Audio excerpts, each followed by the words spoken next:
অগ্নিমিত্রা পাল তো বলেই ফেললেন যে মাদ্রাসায় নাকি জঙ্গি পোষা হয়। তো মুসলিম সম্প্রদায়ের উপরে এভাবে অনেক রকম অত্যাচার এবং অনেক রকম অপমান করা হচ্ছে, এগুলো শুধু প্রশ্রয় পাচ্ছে মুখ্যমন্ত্রীর দ্বারাই। এটা কারণ যদি মুখ্যমন্ত্রী তথা পুলিশ মন্ত্রী ইচ্ছে করলে তাদের আইনের আওতায় আনতে পারে, কিন্তু সে আনছে না। শুধু ভোট ব্যাংকের কারণে কি মানুষকে, সংখ্যালঘু মানুষকে এইভাবে অত্যাচারিত হতে হচ্ছে? এটা আমার প্রথম প্রশ্ন।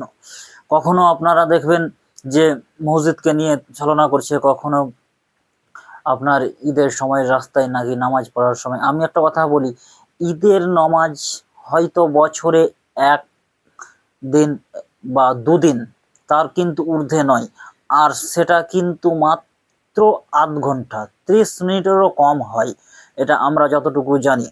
এবং কিন্তু হিন্দু সমাজের তো দিনের পর দিন রাস্তার উপরে প্যান্ডেল থাকে, হিন্দুদের রাস্তার উপরেই 7 দিন ধরে প্যান্ডেল থাকে, এবং সেটা নিয়ে কোনো কথা হয় না। শুধুই মুসলমানরা রাস্তার উপরে নামাজ পড়ে বা জুম্মা পড়ে, এটা নিয়ে কথা হয়। জুম্মা কখনোই রাস্তার উপরে হয় না, কারণ জুম্মার লোক অতটা নেই। আমাদের কতটা লোক লাগে এই অনুযায়ী মসজিদ তৈরি করা হয়, এরকম কোনো ব্যাপার নেই যে জুম্মার সময় মানুষ রাস্তার উপরে নামাজ পড়ে। হ্যাঁ, ঈদের সময় হয়তো পড়ে, না পড়া নয়, কিন্তু সেটা মাত্র 30 মিনিট, অনলি 30 মিনিটেরও নিচে থাকে। এটা নিয়ে শুরু করে দেয় অগ্নিমিত্রা পাল, শুভেন্দু অধিকারী, সৌমিত্র খাঁ, এমনকি দিলীপ ঘোষ, লোকেশ চ্যাটার্জি, আপনার এবং আপনার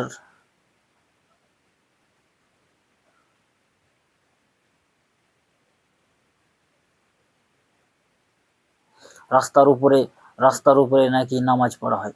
নামাজ পড়া হয় কখন? নামাজ পড়া হয় ঈদের টাইমে, নামাজ পড়া হয় বকরি ঈদের টাইমে এবং রোজা ঈদের টাইমে। যদি কোনো কারণে যদি মানুষ বা আমাদের নামাজি বেশি হয়ে যায়, তাহলেই হয়তো 10 থেকে 15 মিনিটের জন্য ওখানে করা হয়। তারপরে আবার সামনে বছর, 1 বছর পেরিয়ে যায়।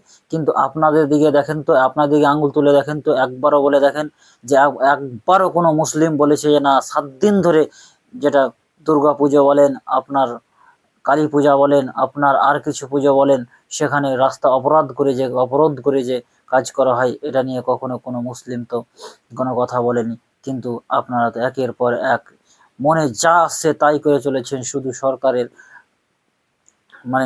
গাফালতির জন্য। আমি একটা কথাই বলবো, সরকারের দৃষ্টি আকর্ষণ করছি যে এই যে অগ্নিমিত্রা পালের মতন বা আপনার যে বারে বারে অপমান করতে হয়, এবং অপমান হওয়ার পরে মানুষকে এইভাবে লাঞ্ছিত বঞ্চিত থেকে আপনারা দেখে চলেছেন মানুষকে কিভাবে বিভ্রান্তিতে ফেলছে। তাই বলবো, সরকারের পদক্ষেপ নেওয়া অবশ্যই জরুরি, নইলে সংখ্যালঘু মানুষ দিনের দিন অত্যাচারিত হচ্ছে বর্তমান ভারতবর্ষের মাটিতে। কিন্তু কিন্তু সংখ্যালঘুরা অবশ্যই বিপদে রয়েছে, এটা আমরা মনে করি। কারণ দিনের পর দিন কখনো কেরালাতে, কখনো মুম্বাইয়ে, কখনো চেন্নাইয়ে, কখনো এতে মানুষ প্রতারণার শিকার হচ্ছে। এভাবে গণপিটুনির মাধ্যমে কাউকে হাত পা ভেঙে, কাউকে এমনকি জীবন থেকে মেরে দিয়েছে। কিছুদিন আগেই জুয়েল রানা নামে মুর্শিদাবাদের একটা ছেলেকে পিটিয়ে মেরে দিল, এবং তা নিয়ে কোনো প্রতিবাদ, কোনো কিছুই, সরকারের কোনো পদক্ষেপ দেখতে পাচ্ছি না। এটা আপনারাই বলেন, এটা ভারতবর্ষ এখন ঘৃণ্যতে পরিণত হয়েছে। ভারতবর্ষের মতো জঘন্য দেশ আমার মনে হয় না আর পৃথিবীতে আছে।